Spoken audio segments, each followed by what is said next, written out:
सब कुछ बढ़िया चल रहा था। मैं वीडियोस बना रहा था और तुम लोग देख रहे थे और इसी तरह हमारा ठरक का ये नंगा नाच अपने चरम पर पहुंच चुका था। पर एक दिन किसी चूतिया ने मेरी वीडियोस मेरे पापा को दिखा दी। वैसे गाली मत देना क्योंकि वो चूतिया मैं ही हूँ। और हाँ, ये भी मत पूछना कि ये क्यों कब कैसे हुआ। बस इतना जान लो कि मेरे अंदर एक कीड़ा है और उस कीड़े ने 1 लाख सब्सक्राइबर्स पार होने की खुशी में आओ देखा ना ताओ बिना अंजाम की परवाह किए एक दिन पापा के सामने यूट्यूब खोलकर धर दिया। अब आप सोच रहे होंगे कि मैं ये सब आपको क्यों सुना रहा हूँ, इस जानकारी का आप क्या करेंगे। तो यार बस इस पूरी बकचोदी का कहना यही है कि अब पापा भी वीडियोस देखते हैं। तो मैं बस यही कहना चाहूंगा कि हो सकता है ये मेरी आखिरी वीडियो हो, क्योंकि मुझे नहीं लगता कि इस वीडियो के बाद मेरी आत्मा इस दुनिया में 1 सेकंड भी रुकेगी, क्योंकि ठंड का मौसम है और लेदर का बेल्ट नया है। खैर अब क्या ही कर सकते हैं, जो होना था वो तो हो गया, मैंने उड़ता तीर पकड़ लिया है। अब बस आप लोगों से यही रिक्वेस्ट है कि मेरे इस वीडियो को देखो जो कि मेरे लिए चिता समान है और मेरी तरफ की आत्मा को शांति दो। तो are you guys ready? The watcher presents Hollywood movie cashback. तो कहानी की शुरुआत कुछ इस तरह होती है। ये लड़की इस लड़के का सिर फोड़ देती है। अब ऐसा क्यों? तो इसकी वजह है ब्रेकअप। अब आप सोच रहे होंगे कि भला ब्रेकअप इतना खतरनाक कैसे हो सकता है। तो भैया यहाँ कुछ भी हो सकता है, क्योंकि ब्रेकअप लड़की ने नहीं बल्कि इस लड़के ने की है। और अगर इतने में भी आपको नहीं समझ आया तो आप भी ये ट्राई करके देख लेना। मतलब आप भी किसी लड़की से कभी कह कर देखना बस कि आप उससे ब्रेकअप करना चाहते हैं, जिसके बाद आपको उसके कुछ ही सेकंड के अंदर ही सब समझ आ जाएगा। या फिर ये भी हो सकता है कि आप कुछ समझने के लिए बचो ही ना। यहाँ तो सिर्फ इसका सिर फूटा है। आपके केस में ऊपर वाले की कृपा रही तो हो सकता है आपकी मौत भी हो जाए। और इसी के साथ इस मूवी में भी हम ज्ञान चौथी है। खैर मेन कहानी पर वापस आते हैं। इससे मिलिए, ये है बैन। अब आप ये तो जानते हैं कि इसका ब्रेकअप हो चुका है, जिससे अब यहाँ ये सवाल आता है कि क्या ये अब अपनी आजादी से खुश है, क्योंकि ब्रेकअप तो इसी ने किया था। तो इसका जवाब है बिल्कुल भी नहीं। दरअसल ब्रेकअप के बाद इसका भी बाकी निब्बा निब्बी की तरह रंडी रोना शुरू हो जाता है। साला मुझे एक बात समझ नहीं आती, ये लोग सिंगल रहेंगे तब रंडी रोना, रिलेशन में रहेंगे तब रंडी रोना, और ब्रेकअप के बाद तो डेफिनेटली रंडी रोना। हरामखोरो, जब हार्मोन का उबाल कंट्रोल नहीं कर पाते तो नस काट कर टपक क्यों नहीं जाते तुम लोग? Control control. खैर फिर से इमोशन में बहने के लिए सॉरी। चलो वापस कहानी पर आते हैं। तो ब्रेकअप के बाद सारा मामला 1-2 दिन तक तो ठीक ठाक चल रहा होता है, पर जैसे ही एक दिन वो सूजी को किसी और लड़के के साथ देखता है और उसे ये पता चलता है कि वो उसके साथ भी कर चुकी है, तब इसके अंदर सूजी के लिए वापस प्यार उमड़ पड़ता है और उसे वापस पाने के लिए ये उसके सामने अपना रंडी रोना शुरू कर देता है। पर जैसा कि इतिहास गवाह है कि बंदूक से निकली हुई गोली और हाथ से निकली फिर से ज्ञान चौधरी है। बात सिंपल है, यहाँ सूजी बैन की आंसू से नहीं पिघलती और उसे साफ साफ मना कर देती है कि उनके बीच अब कुछ नहीं हो सकता। जिसके बाद एज एक्सपेक्टेड बैन डिप्रेशन में चला जाता है। हालांकि हमारे तरह उसका एक समझदार दोस्त सीन उसे सलाह भी देता है कि उसे अगर सूजी को वापस पटाना है या जलाना है या जो भी करना है तो उसे उससे भी सुंदर किसी और लड़की को पटाना होगा। और यहाँ सीन इस मामले में बिल्कुल सही भी रहता है। हाँ, वो बात अलग है कि उसके खुद के लव लाइफ के लौड़े लगे हुए थे। पूरे शहर की ऐसी कोई भी लड़की नहीं बची थी जिसने उसे तमाचा न चढ़ा हो। पर हकीकत यही थी कि सीन की यहाँ ये बात बिल्कुल सही थी। पर यहाँ बैन को कौन समझाए? बैन को ये बात समझ ही नहीं आ रही थी। बैन के अंदर का देवदास सूजी के नाम के पारों के लिए पूरी तरह से फूक गया रहता है। उसे ना तो सूजी के अलावा कुछ दिखाई दे रहा था और ना ही कुछ सुनाई दे रहा था। हर बीतते दिन के साथ साथ बैन हकीकत से भागते भागते अपने इमेजिनेशन में इतना खो जाता है कि उसे अब नींद भी आना बंद हो चुकी थी। और ऐसा नहीं है कि ये सिर्फ 1-2 दिन की बात है, बैन को ना सोए हुए 1 हफ्ता हो गया रहता है। पर इसे अगर दूसरे नजरिए से देखा जाए तो ये उतना बुरा भी नहीं रहता, क्योंकि कभी कभी इंसान की कमजोरियां ही एक टाइम के बाद उसकी ताकत बन जाती है। और ठीक कुछ ऐसा ही यहाँ बैन के साथ भी होता है। एक टाइम में जहाँ बैन के लिए उसका डिप्रेशन उसका सबसे बड़ा दुश्मन बना हुआ था, वही डिप्रेशन यहाँ अब बैन के लिए उसका सबसे बड़ा प्लस पॉइंट बन जाता है। दरअसल यहाँ होता है ये है कि एक दिन जब बैन सुपरमार्केट में शॉपिंग कर रहा होता है, तब वहाँ उसे उसी सुपरमार्केट का जॉब टेम्पलेट दिखता है, जिसमें ये लिखा होता है कि उस सुपरमार्केट को एक स्टाफ की जरूरत है। जिसके बाद ये देखकर बैन को ये आइडिया आता है कि जिस तरह से एक कस्टमर पैसे देकर सामान खरीदता है, क्यों ना उसी तरह से वो अपने नींद के बदले में काम करके कुछ पैसे कमा ले। क्योंकि डिप्रेशन ने उसे ऐसा बना दिया होता है कि वो कितना भी चाह ले या कोशिश कर ले पर वो सो नहीं सकता था। और पॉइंट टू बी नोटेड, यहाँ बैन के इसी आइडिया की वजह से इस मूवी का नाम कैशबैक पड़ा है। तो अब यहाँ से आगे ये होता है कि बैन उस सुपरमार्केट में स्टाफ की जॉब ले लेता है। और यहाँ एक मजेदार बात ये रहती है कि वहाँ बैन के साथ बाकी काम करने वाले भी अलग लेवल के नमूने रहते हैं, जिनमें से बैरी और मैट बहुत पहले से एक दूसरे के दोस्त रहते हैं। और इनकी खास बात ये रहती है कि ये मजाक मजाक में खुद के साथ साथ दूसरों के भी लौड़े लगा देते हैं। और वहीं बात करें ब्रायन की, तो ये बैन की तरह ही नया नया यहाँ आया हुआ होता है और इसकी खास बात ये रहती है कि इसे घंटा फर्क नहीं पड़ता कौन इसके बारे में क्या सोच रहा है। ये अपनी नजरों में दुनिया का दूसरा ब्रूस ली रहता है। और हाँ, इस सब के बॉस के बारे में मैं तो बताना भूल ही गया। तो इस सब के बॉस का नाम है जेंकिंस और इसकी खास बात यह है कि ये सबसे बड़ा चूतिया है। वैसे इन सारे नमूनों के बीच एक सैरोन भी रहती है जो इन सबसे काफी अलग रहती है। पर एक तरफ जहां इनकी कमियां इन्हें दूसरों से अलग करती थी, वहीं ये कमियां बैन को उनसे जोड़ने का काम कर रही थी। इनके साथ रहते रहते एक टाइम के बाद बैन को सूजी की यादें अब और परेशान करना बंद कर चुकी थी। लेकिन हालांकि यहाँ बैन सूजी की यादों से दूर तो हो जाता है, पर वो उसकी वजह से अपने अंदर हुए बदलाव को वापस से नहीं बदल पाता, जिसका असर उसकी जिंदगी में यहाँ एक नया मोड़ ले आता है। दरअसल इतने वक्त तक सूजी के बारे में सोचते सोचते उसके दिमाग में एक सवाल ने डेरा डाल लिया होता है कि आखिर उसे सूजी से प्यार क्यों था।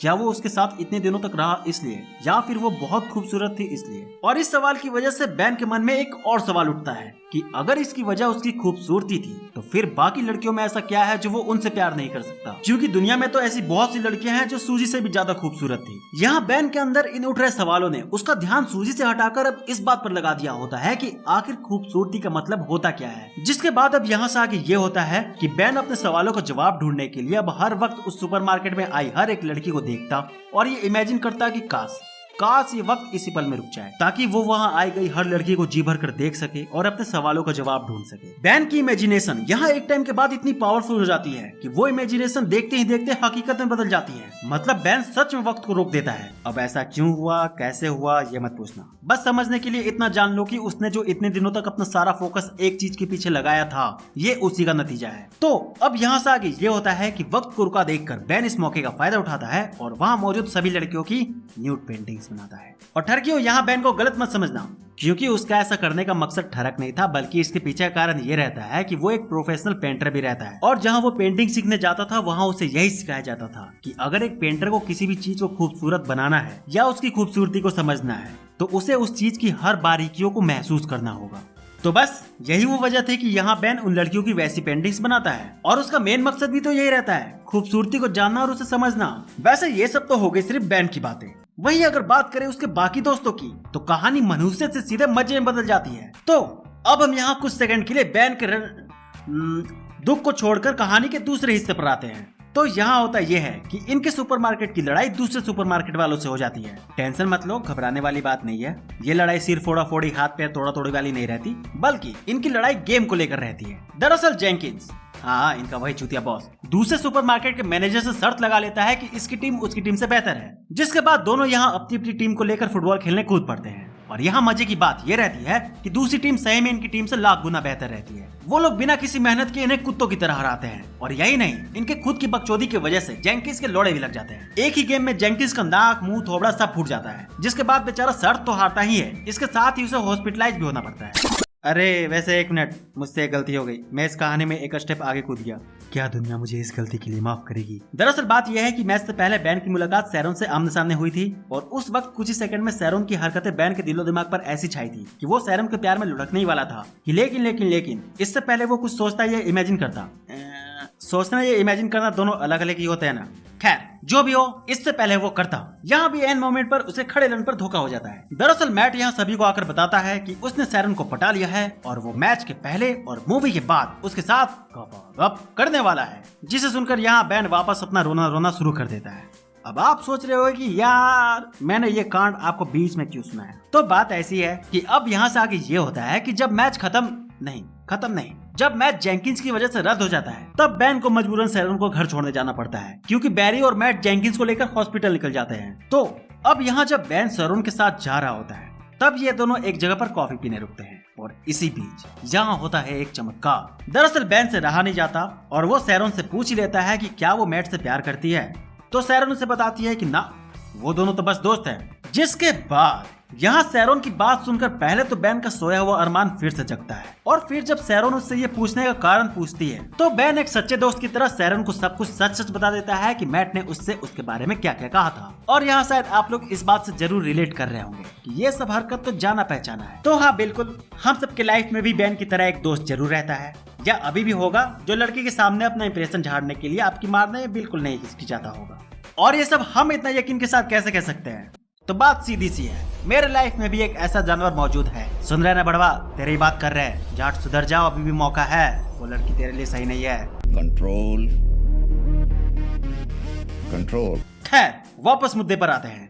तो अब यहाँ से आगे ये होता है कि बैन की बात सुनकर सैरोन पहले तो मैट को जाकर दम भर गल जाती है, जिससे बैन के कलेजों को ठंडक मिल जाती है। और फिर इसके बाद जो होता है वो भी किसी चमत्कार से कम नहीं रहता। सैरोन मैट को गलियाने के बाद बैन को डेट के लिए पूछती है, क्योंकि वो पहले से बैन को पसंद करती थी। हालांकि वो डेट कम बर्थडे पार्टी ज्यादा थी। दरअसल जेंकिस अपना बर्थडे स्पेशल तरीके से मनाना चाहता था, तो उसने अपने घर को ही किसी बार की तरह सजा दिया था। वैसे झाट इस सजावट से इसका घर बार कम कोठा ज्यादा लग रहा था। वैसे क्या फर्क पड़ता है, यहाँ इम्पोर्टेंट ये है कि बैन को फाइनली उसका प्यार मिल गया।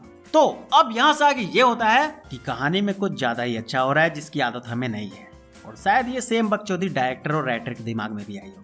तो यहाँ आता है एक छोटा सा ट्विस्ट। जेंकिस का भाई जो रहता है उसकी गर्लफ्रेंड यहाँ निकलती है सूजी, जो कि बैन की एक्स रहती है। तो यहाँ बैन को एक नई लड़की के साथ देखकर सूजी को होती है जलन, और उसके अंदर वापस बैन के लिए प्यार उमड़ पड़ता है। जिसके बाद बस फिर क्या था, सूजी बैन को सैरोन के सामने चपोड़ लेती है। और आपने सूतली बम को सुलगते तो देखा है ना, तो हाँ ठीक वैसे ही सैरोन भी सुलग जाती है। और मेरे हिसाब से इतना एक्सप्लेनेशन काफी होगा इस वक्त इस मोमेंट का हाल बयान करने के लिए। बेचारा बैन आखिर करे तो करे क्या, बोले तो बोले क्या। वैसे एक मिनट, एक चीज वो यहाँ जरूर कर सकता है, और वो ऐसा करता भी है। वो टाइम को रोक देता है, वो भी पूरे 2 दिनों तक, जैसे मानो वो इन आखिरी पलों को कैद कर देना चाह रहा हो। क्योंकि शायद उसे इस बात का एहसास हो गया था कि सैरोन उसे अब कभी नहीं मिलेगी। पर आखिर में बैन के सामने बात घूम फिर कर वहीं आ जा रही थी कि आखिर वो करे तो करे क्या। जिस वजह से आखिर में यहाँ बैन थक कर 2 दिनों के बाद टाइम को वापस से शुरू कर देता है और किसी को बिना बताए वहाँ से चला जाता है। लेकिन यहाँ हमें उसके लिए अफसोस करने की जरूरत नहीं है, क्योंकि उसकी किस्मत हमारी जितनी पनौती नहीं रहती। दरअसल अब यहाँ होता यह है कि मैट बेरी के साथ मिलकर इससे बदला लेने के लिए इसे एक प्रैंक कॉल करता है, जिसमें वो इससे कहता है कि वो एक बहुत बड़े आर्ट कंपनी से बात कर रहा है और वो लोग चाहते हैं कि वो अपनी अब तक की सबसे बेस्ट पेंटिंग्स को लेकर तुरंत उनके ऑफिस आ जाए, क्योंकि उनके क्लाइंट्स को उसके कुछ पेंटिंग्स पसंद आ गए हैं। तो वो लोग अब उसके बाकी पेंटिंग्स का एक शो करवाना चाहते हैं। हालांकि ये दोनों चूतिए इसका चूतिया काट रहे थे,